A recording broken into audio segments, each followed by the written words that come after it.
Here I've got ID2ME ID1, and let me show you how to enable the portable hotspot on the following device.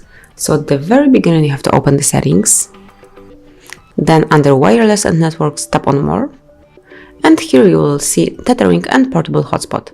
So just click on this tab and now go to Wi-Fi hotspot.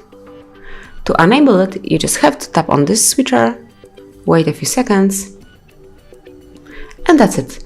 Now your portable hotspot is on. As you can see, here is the sign of it, the notification that your Wi-Fi hotspot is active. You can also set up your Wi-Fi hotspot, so you can change the network name and the password. Just click on Setup Wi-Fi Network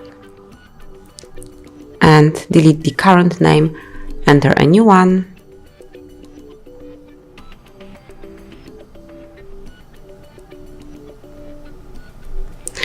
And you can do exactly the same thing with the password. If you will click on Show Password, you will be able to see what your current password is. Now you can delete it and enter a new one. You just have to remember that your password must have at least 8 characters. And once it is changed, just click on Save. Wait a few seconds so the changes are updated and uploaded to your device, and that's it.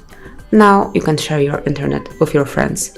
If you'd like to switch off your hotspot, just click on the same switcher as in the beginning. So that's it. Thank you for watching. Enjoy your portable hotspot. Please subscribe our channel and leave the thumbs up.